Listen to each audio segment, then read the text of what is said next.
ఇలాంటి సినిమా చూసాక రివ్యూవర్స్ తరచుగా చెప్పే మాట ఏంటో తెలుసా?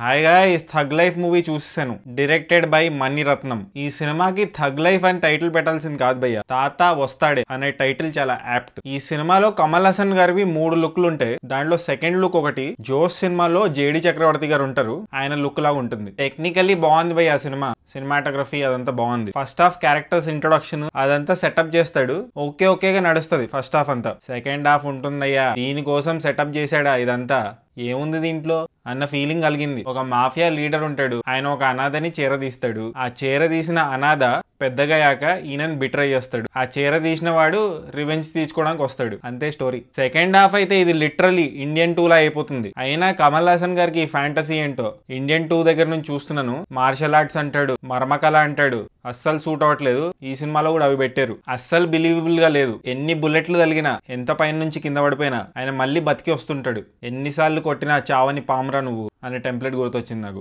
Second half is literally unbearable భయ్యా. సాడ్ పార్ట్ ఏంటంటే విక్రమ్ సినిమా తర్వాత కమల్ హాసన్ గారు మస్త్ కంబ్యాక్ ఇచ్చారని అనుకున్నాను నేను. కానీ ఇండియన్ 2 ఇంకా ఈ థగ్ లైఫ్ సినిమా చూసిన తర్వాత రే ఈ స్క్రిప్ట్ సెలెక్షన్ ఏంట్రా బాబు అన్న ఫీలింగ్ కలిగింది. ఈ సినిమా పేరు థగ్ లైఫ్, కానీ లైఫ్ లెస్ సినిమా ఇది.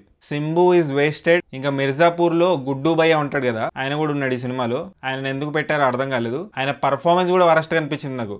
చేసింది చిన్న రోల్ అయినా. So it purely depends upon the director. Character సరిగ్గా రాస్తే పర్ఫార్మెన్స్ కూడా సరిగ్గా ఉంటుందని అర్థమైంది నాకు. ఒకటే పాజిటివ్ ఏంటంటే ఈ సినిమాలో జింగు చక్కు చా ఆ సాంగ్ ఉంది కదా, ఆ సాంగ్ బాగుంది. ఆ సాంగ్ ని యూట్యూబ్ లో చూసుకోవచ్చు, థియేటర్కి వెళ్ళి చూడాల్సిన అవసరం లేదు. ఇలాంటి సినిమా చూసాక రివ్యూవర్స్ తరచుగా చెప్పే మాట ఏంటో తెలుసా?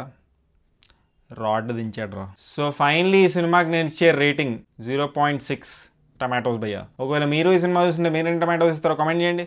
అండ్ జస్ట్ ఇన్ కేస్ ఇంకా సబ్స్క్రైబ్ చేసుకోకపోతే సబ్స్క్రైబ్ చేసుకోవచ్చు కదా.